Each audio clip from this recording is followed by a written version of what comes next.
I'm not apologizing. Because you just don't get along with anyone. You should be appreciative. A, I talked to you. B, I went to a dinner with you and your new boyfriend. And C, I paid for the dinner. Just, like, be nicer to me. To you? Yeah. Why don't you start being loyal to your family?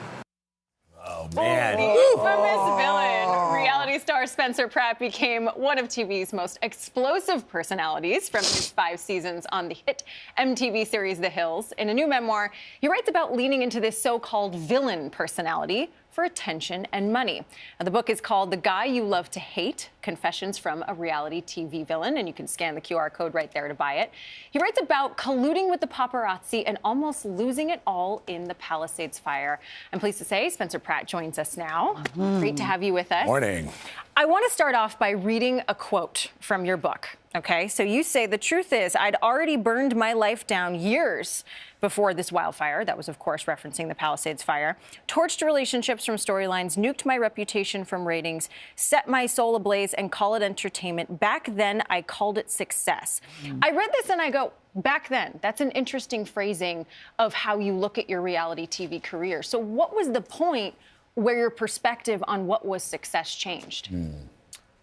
I think once people stop paying you for like a certain type of behavior, that's the wake up, because then you're like, oh, here we are, and this is now your identity and how people see you. And you're fine with that when obviously the checks are coming every week and you're getting to live a certain lifestyle that's connected to that.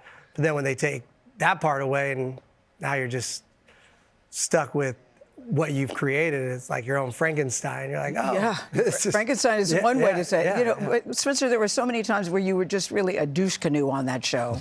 And you just seemed to amp it up, amp it up, amp it up. Was there ever a time when you got home and you'd go, I just can't believe I just did that, or I just said that? Or were you aware of how you were coming across at the time? Oh, I was well aware. You were? Yeah, okay. And if anything, I probably should have been a bigger douche canoe.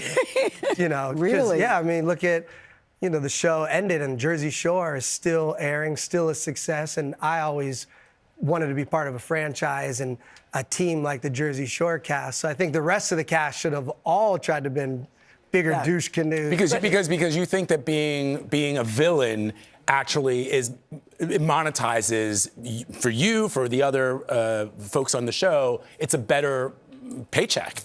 Well, but how so? Yeah, how did that at the time work? Yeah, the legendary president of MTV, Tony DeSanto, he told me at dinner at New York, he's like, if you hadn't come and done this, the show was getting canceled. So when you hear something like that from the president who's writing your checks, I'm like, oh, let me get back to work then, sir. And was your pay tied to ratings? Were you told? Correct. Yeah. And not only that, there was ratings bonus built in. So I'm always chasing 5 million viewers because I get $1 million if I get there. So, and $1 million in 2006 felt like $10 million.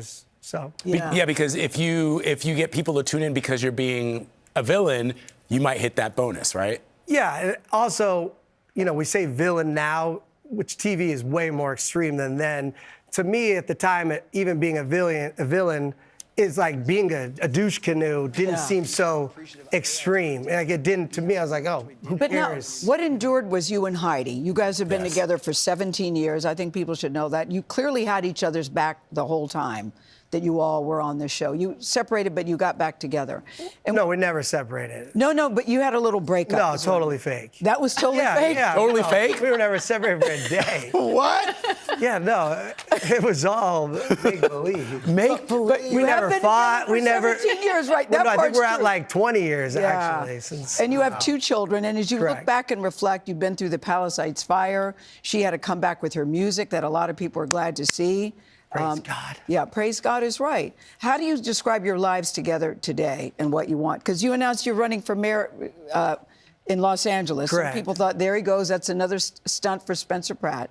Yeah, no, it's definitely, anybody that's been following along knows how serious this last year's been. And running for mayor is not something that's like fun to do. I'd much rather just be doing a book tour. And so, this year brought back, after losing everything with fame a long time ago, you start appreciating family and everything. But it's one thing to like lose fame, and it's another to lose every single thing you've ever had. And my parents' house also burned down, so everything my family has ever had. So, Yeah, it's been a very extreme year, but again, every day you think, okay, I'm so blessed to have healthy children. Yes. And you know, so easier said than done, but that's what I focus on is just like our health. But, yeah. Okay, Mayor Pratt, we shall see. All right, Spencer, thank you so much for joining us. The Guy You Love to Hate goes on sale tomorrow.